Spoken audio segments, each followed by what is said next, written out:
नमस्कार, लाइव 7 विशेष में आपका स्वागत है। मैं हूं ज्ञान रंजन। विशेष में आज हम चर्चा करेंगे कांग्रेस के भविष्य पर बादल। अब आप सोच रहे हैं कांग्रेस के भविष्य पर बादल कैसे लग गया। भाई बादल तो एक हैं, बड़े लंबे चौड़े बादल हैं कांग्रेस में। सरकार बनी है, मंत्री भी हैं, और ये बादल कैसे कांग्रेस के भविष्य पर बादल लगा रहा है, इस पर हम चर्चा करेंगे। चर्चा ये भी करेंगे कि आखिर जो मैराथन बैठक हुई लोकसभा चुनाव परिणाम के बाद प्रदेश प्रभारी मीर साहब के साथ कांग्रेस कार्यकर्ताओं की, कांग्रेस पदाधिकारियों की, कांग्रेस विधायकों की, इसमें क्या क्या चीजें आई, किन किन बातों की चर्चा हुई, और आखिर ये बादल क्यों कांग्रेस के भविष्य पर बादल बन रहा है, ये भी हम आपको बताएंगे।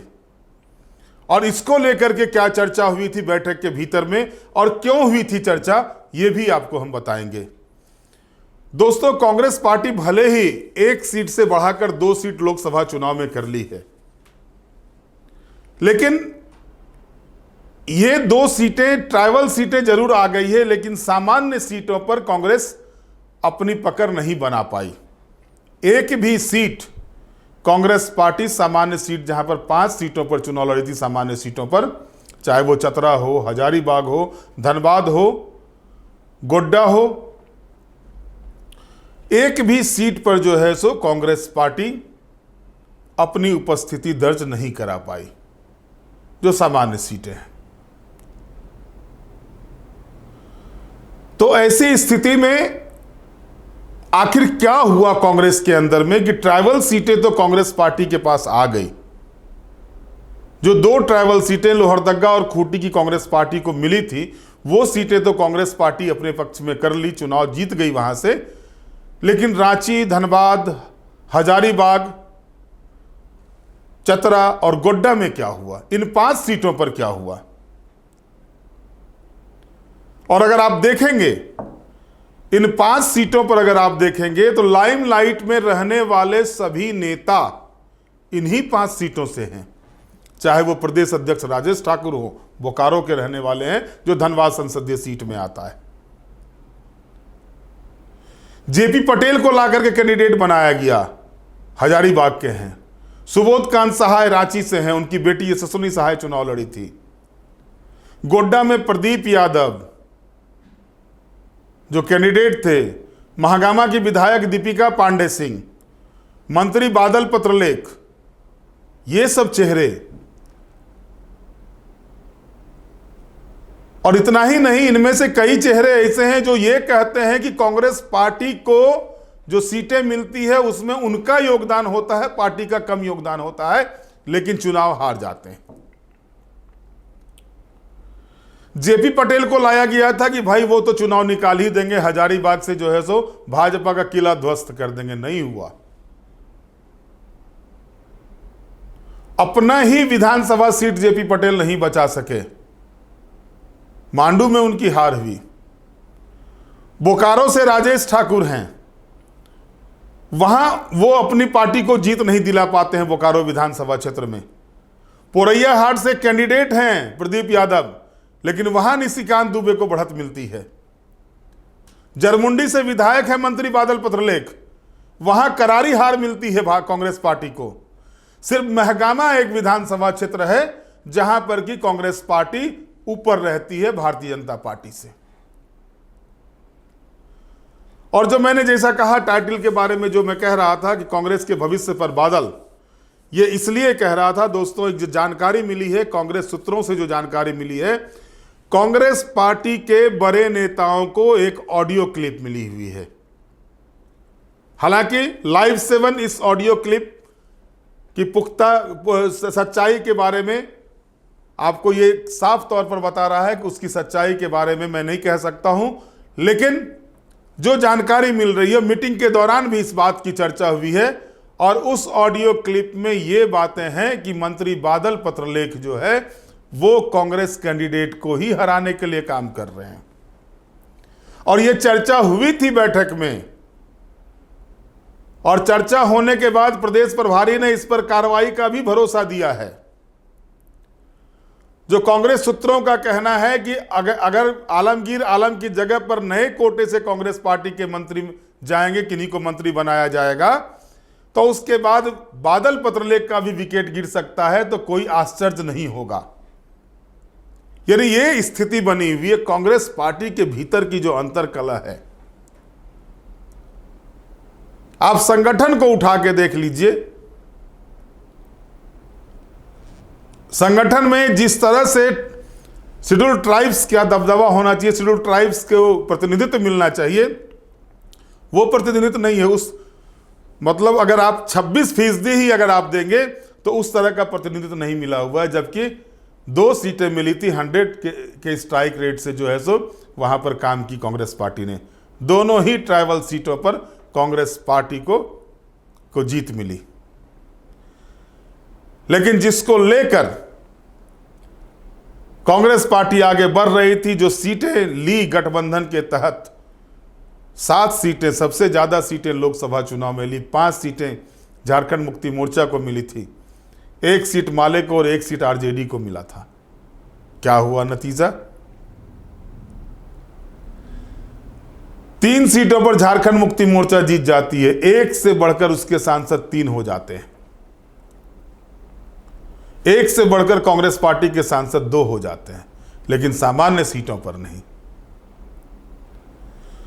स्थिति तो यह था कांग्रेस के अंतरकलह की, मैं बता दूं कि प्रदीप यादव को प्रदेश प्रभारी ने कार्यवाहक विधायक दल के नेता के रूप में बोला, तब तक जब तक विधायक दल के नेता का चयन नहीं होता है, प्रदीप यादव विधायक दल के नेता का कार्यभार देखेंगे। और इस पर जिस तरह से दीपिका पांडे ने विरोध किया, विधायक दीपिका पांडे ने, आप सोच सकते हैं।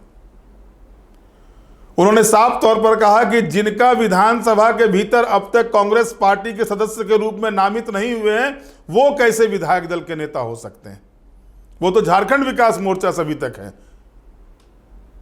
और आपको भी ये जानकारी होनी चाहिए कि जब बाबूलाल मरांडी का प्रकरण चलता था विधानसभा के भीतर, तो प्रदीप यादव बड़े शान से उठ के कहते थे विधानसभा के अंदर में कि विधायक दल का नेता मैं हूं, झारखंड विकास मोर्चा का, मैं तय करूंगा कि मेरे पार्टी के भीतर से कौन लोग बोलेंगे और कौन लोग नहीं बोलेंगे। लेकिन जब कांग्रेस पार्टी की तरफ से प्रदीप यादव को विधायक दल का उपनेता बनाया जाता है, तो वो उसको भी स्वीकार करते हैं। दीपिका पांडे सिंह को टिकट मिल गया था, गोड्डा में दीपिका पांडे सिंह को टिकट पार्टी ने दे दिया था और विरोध प्रदर्शन करवा करके उसके टिकट को कटवाया गया। और नतीजा देख लिया आपने, 5वीं हार।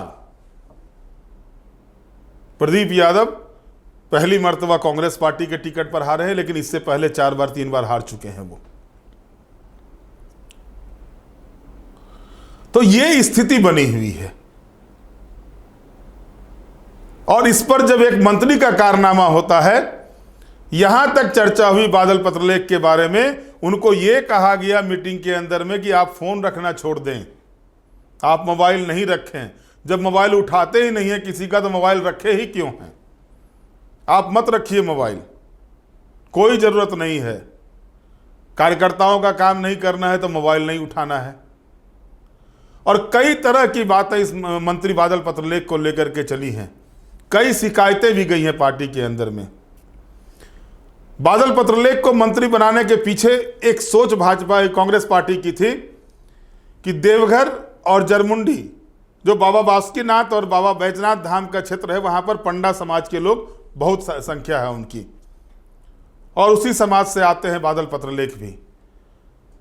वहां पार्टी को यह उम्मीद थी बादल पत्रलेख के रहने पर पंडा समाज के भीतर पार्टी का वर्चस्व बढ़ेगा। दोबारा जीतकर चुनाव आए हुए हैं, लेकिन पंडा समाज के वोट को बादल पत्रलेख भाजपा के पक्ष में जाने से नहीं रोक पाए।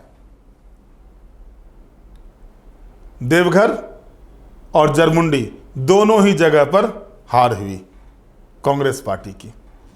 मंत्री हैं बादल पत्रलेख, इसके बाद चुनाव हारते हैं वहां से, और बुरी तरह से हारते हैं जरमुंडी में।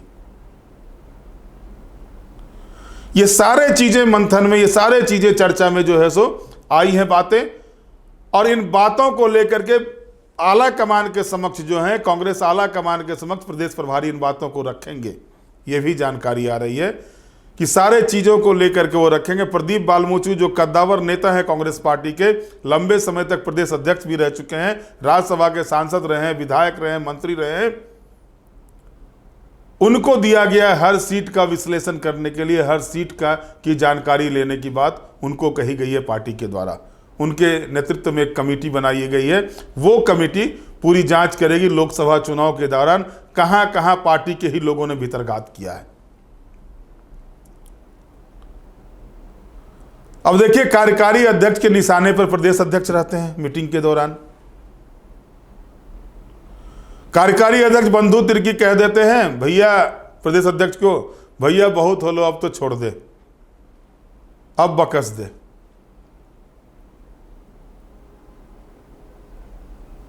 तो ये सारी बातें अगर इस तरह की बातें आती है तो जाहिर तौर पर कहीं ना कहीं जो है सो आप कह सकते हैं कि कांग्रेस संगठन में सब कुछ ठीक नहीं चल रहा है। टिकट बंटवारे के दौरान भी लगातार मैंने आपको बताया था किस तरह से किचकिच कांग्रेस पार्टी के भीतर चल रही है।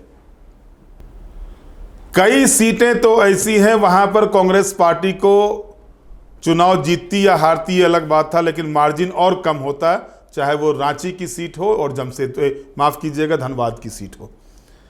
लेकिन कैंडिडेट की घोषणा में इतना विलंब किया गया कि आप देख सकते हैं दोनों ही जगह से नए चेहरे थे। यशस्विनी सहाय को दिया गया था रांची से और अनुपमा सिंह को दिया गया था धनबाद से, लेकिन विलंब से टिकट की घोषणा की गई। भारतीय जनता पार्टी ने शुरू में ही टिकट की घोषणा कर दी थी और उसके कैंडिडेट और उसके पार्टी के लोग रौंद रहे थे क्षेत्र को, और तब तक कांग्रेस पार्टी अपने कैंडिडेट की नाम नहीं घोषित कर पा रही थी। नतीजा सामने है।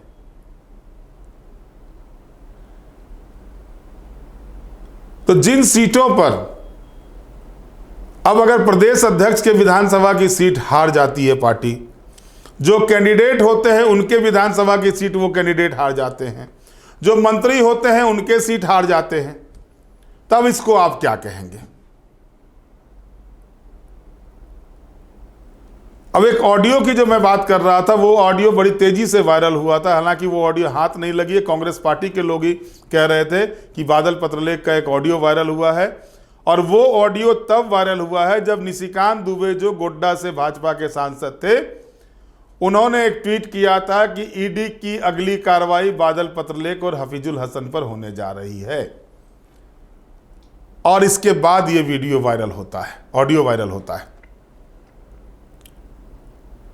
कहीं पर मंत्री बादल पत्रलेख ये कहते गए थे और उनका ऑडियो बना लिया गया था कि किसी को कह रहे थे कि भाई समर्थन करना है, निशिकांत दुबे का समर्थन करना है, भाजपा का समर्थन करना है।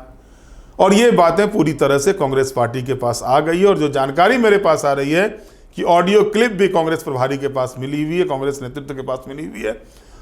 और यही वजह है कि बैठक में ही कहा गया, एक मंत्री के बारे में भी जानकारी आ रही है, उन्होंने भी पार्टी से इतर जा करके काम किया है। तो जाहिर तौर पर जो बादल है, कांग्रेस के बादल, वही जो है सो कांग्रेस की जीत में बाधक बने हुए हैं। ये बातें चर्चा में चल रही है कांग्रेस पार्टी के भीतर। और कोई बड़ी बात नहीं कि मंत्रिमंडल विस्तार अगर होता है आलमगीर आलम की जगह पर, तो एक विकेट और गिर जाए कांग्रेस पार्टी का, तो इससे इनकार भी नहीं किया जा सकता है। और जो जानकारी मिल रही है कि इस मामले को लेकर के पार्टी नेतृत्व काफी गंभीर है। और मीर साहब के बारे में यह कहा जाता है कि वो कोई भी ऐसा काम बर्दाश्त नहीं करते हैं जो पार्टी के लाइन से अलग होकर होता है। और उनके काम करने का तरीका भी, अनुशासन के मामले में काफी सख्त है।